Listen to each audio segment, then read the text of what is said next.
अभी और खुलासा करेंगे, जवाब नहीं दे रहे हैं एनडीए के नेता। भगवान नहीं है कि वो जिस पर कोई आरोप लगाए उनको जवाब देना जरूरी है। आप भी प्रशांत किशोर की बड़ाई कर चुके हैं कई बार। 1,500 आदमी है, टाइम फिक्स हो गया।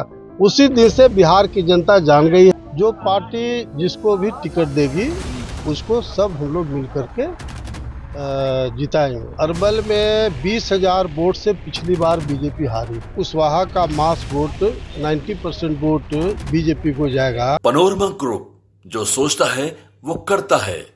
भारतीय जनता पार्टी के जो नेतृत्व वर्ग है वह सभी जिला के जो प्रमुख बीजेपी के जिलाध्यक्ष, पूर्व सांसद, पूर्व एमएलए और पार्टी के जितने प्रमुख लोग हैं सब लोग से राय मशविरा कर रहे हैं।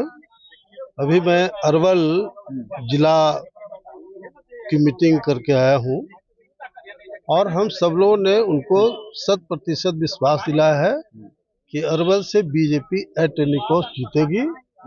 जो पार्टी जिसको भी टिकट देगी उसको सब हम लोग मिल करके जिताएंगे। कुछ सवाल पूछे जा रहे हैं अंदर में, कौन कौन से वो सवाल हैं? नहीं, सवाल में ये हो रहा है कि जो जातीय समीकरण है, अब अरवल में 20,000 वोट से पिछली बार बीजेपी हारी है। तो अध्यक्ष जी साफ कहा कि आखिर में कैसे ये चुनाव हम जीतेंगे, कैसे चुनाव जीतेंगे। तो हम लोगों ने स्पष्ट रूप से कहा कि जो माले का जो वोट बैंक है, कुशवाहा, मुसलमान, यादव, दलित, पिछड़ा, ये वोट बैंक उसका था। लेकिन अगर सुटेबल उम्मीदवार को बैकवर्ड की तरफ से दिया जाएगा, खास करके कुशवाहा समाज से दिया जाएगा, तो कुशवाहा का मास वोट 90% वोट बीजेपी को जाएगा।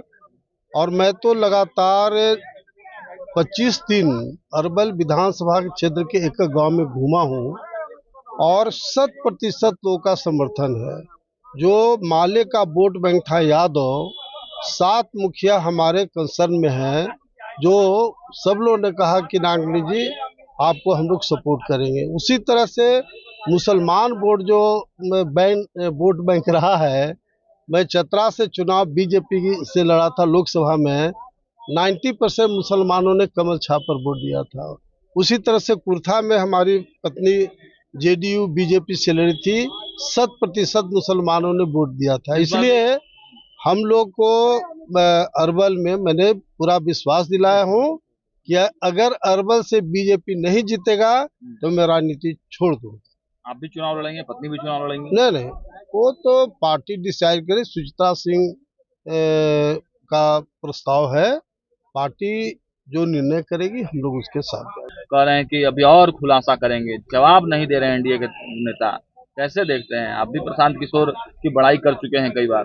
देखिए, प्रशांत किशोर कोई बिहार का फैक्टर नहीं है और वो कोई भगवान नहीं है कि वो जिस पर कोई आरोप लगाए उनको जवाब देना जरूरी है।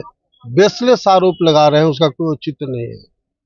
जवाब तो आरके सिंह ने कहा, आप ही के देखिए, मैं बड़ा स्पष्ट करना चाहता हूं कि भारतीय जनता पार्टी में जो भी नेता हैं, अगर भारतीय जनता पार्टी के मंत्री पर या डिप्टी सीएम पर या किसी पर आरोप या पार्टी के अध्यक्ष पर आरोप लगाते हैं, बहुत ही गलत काम कर रहे हैं और पार्टी को इसमें बिल्कुल एक तरफ से कार्रवाई करना चाहिए। ऐसे नेताओं के प्रति जो पर कार्रवाई होनी चाहिए। नहीं, आरके सिंह हो चाहे कोई हो, पार्टी सुप्रीम होता है। पार्टी पर ही अगर आप आरोप लगाते हैं, इसका मतलब कि पार्टी को आप डैमेज कर रहे हैं। इसलिए ऐसे तमाम नेता को कोई भी हो, ये जब पार्टी में है तो पार्टी के खिलाफ नहीं बोलना चाहिए। और जो कड़वी सत्य है वो तो पार्टी अपना डिसीजन करेगी, कौन सही है कौन गलत है, किसको टिकट मिलना चाहिए नहीं मिलना चाहिए। नीरज कुमार भी बोल रहे थे जदयू में। कौन? नीरज कुमार बोल रहे थे। भैया, नीरज कुमार जी हो चाहे आरके सिंह जी हो चाहे कोई जी हो, पार्टी के खिलाफ अगर कोई बोलता है तो गलत है और ये हमारी जो भारतीय जनता पार्टी की जो पार्टी है वह डिसिप्लिन में बहुत विश्वास करती है, इसलिए ऐसे तमाम लोग को बचना चाहिए।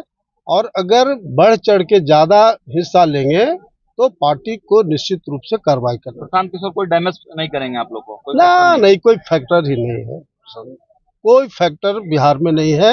आप देखे थे कि प्रशांत किशोर ने गांधी मैदान में किया था रैली, कहा था 8 लाख लोग आवेंगे, 2 लाख कुर्सी लगाया और मुश्किल से 1-1,500 आदमी आए, टाइम फिक्स हो गया।